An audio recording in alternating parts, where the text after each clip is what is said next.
Sometimes when we're using Explain Everything, things will be linked together as they are right now. One way to end that is if you triple click, that's click 3 times, then things will get separated back out. So now these squiggles are separated. If I click 3 times on this star, now it is also separated. So that's one way you can separate those out. If you want to get them back together again, you can click 3 times and then they'll be back together again. Just remember, it's like clicking your heels 3 times. There's no place like home.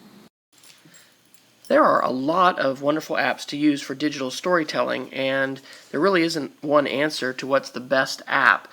I would refer everyone to the Mapping Media Framework and note that there are a lot of different choices for digital storytelling. Over here we've got the actual choice for digital storytelling, but narrated art is digital storytelling. Radio shows are digital storytelling. Even 5-photo stories that we'll be talking about on day 3, are a basic form of telling a story just visually. Narrated slideshows can be digital storytelling, so can puppet videos, and so can quick edit videos. But if you were going to think about digital storytelling a little more narrowly, perhaps, as a series of images and videos that can have music with them and multiple tracks, there are a couple apps that really come to mind, and iMovie is one, but the best one for digital storytelling that allows you to have, I think, up to 3 audio tracks and 2 video tracks is called Pinnacle Studio. It's expensive, it's $13, but it will allow you to do more sophisticated things like you might do on a laptop computer on your iPad. I'll mention a couple other apps because I think you're sort of asking for more app recommendations. For stop motion, I really like Stop Motion Cafe. It's free, and we had helped our art teacher this year to create some stop motion videos that she did with Legos and Lincoln Logs and other fun things that she did with her kids. Touchcast is more like a journalism app, but you can be bringing in different kinds of media pieces, and it's really an advanced tool for creating narrated slideshows, different from digital storytelling, but a little bit somewhat similar. VideoScribe is whiteboard animation, so it's rapidly having images that draw on the screen, but you don't have to draw them, but you select them and then you narrate, and it's an amazing app. And then Puppet Pals is another favorite. So again, it just kind of depends on how you define digital storytelling, and you can find examples of different apps for each of those products on those pages. The question is, since our district is going Google, are you going to share ideas for using Google Docs or student accounts on the iPads? And we did use a Google form to solicit our measurements when we were doing our cantilever spans, and we also used Google Forms for these questions, and so that's certainly one way that you can be using Google Docs. If all of your students have logins, you can have them log in with the Google Drive app, and they can do things like collaborate on documents and then share documents back to you. But what I'm really excited about, and is probably the best answer to this question, is a new tool from Google coming this fall, and it's called Google Classroom. And right now you have to request an invitation to it.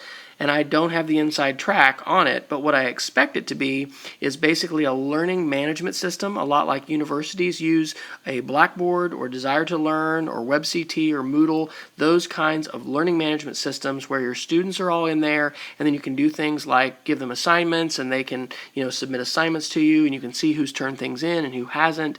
There are some scripts now that are pretty geeky called Doctopus and some other things that allow you to create a template document and share it out to all your students and have them turn them in, but those are kind of tough, and I expect Google Classroom to make the process of doing that a lot easier. However, I also expect that this is going to continue to be easier on laptops like Chromebooks than it will be on the iPad, and the iPad's still a little bit more challenging. So I think a mixed environment where you have both iPads and then some kind of laptop, especially as students get older, is really an optimal environment because different tools lend themselves better to different things, and laptops aren't as good for shooting video and creating narrated slideshows, but the iPad really excels at that. So hopefully the Google Forms ideas will give you some possibilities for what you can do, and you'll also be able to explore some more of those with the Google Classroom product, which is coming out this fall. So this question talks about the submission of data that we used a Google form for, and the first question is, what app did we use to submit these? We just used the Safari web browser, and I did create, I think, did I create a QR code for this?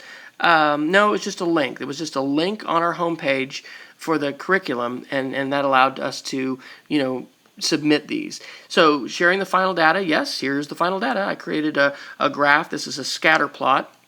And I created this on a laptop using the Google Spreadsheet or the Google Sheets app, and selected those two columns. And you can see the distribution of the measurements and how many dots were over 80. And there's our table 9 outlier with 96. You can see them over there on the far side. I guess I can highlight them there. So, but all of these measurements here where folks were getting over 70 is pretty exceptional.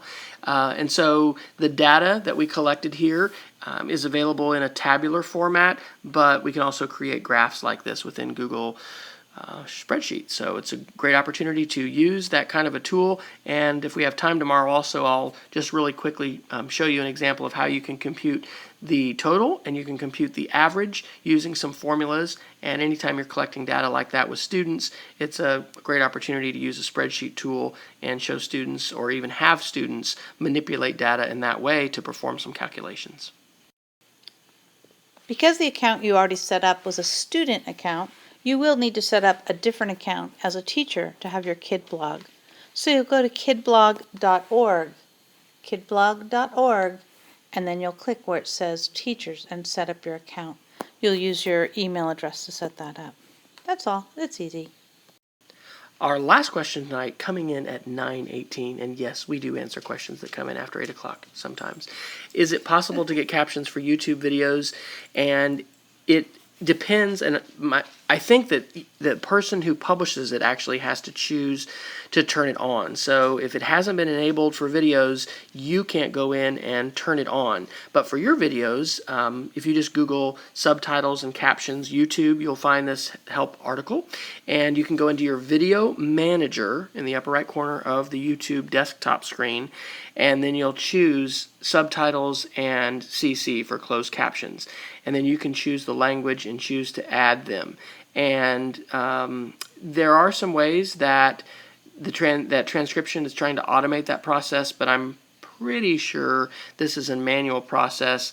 They're trying to have ways that they'll guess the language and put those on automatically. And I'm sure that technology is advancing as we speak. But the last time I took a look at this, it was a manual process where you could load the subtitles and the captions and put those in there. So it can be a time-consuming process, but can also be very important, not only for videos that are hard to understand, but also students who are actually not able to hear and listen, to be able to visually see what is happening in the video. So there will be more answers posted this summer on iPadMediaCamp.com, and you can check out the curriculum links for the other classes, and the normal pattern is in day 2 to answer frequently asked questions that students have. So you can check those out if you want to come back to our curriculum site, and you can also go back in time if you want to and see some of these questions that have been answered at past iPad Media Camps as well.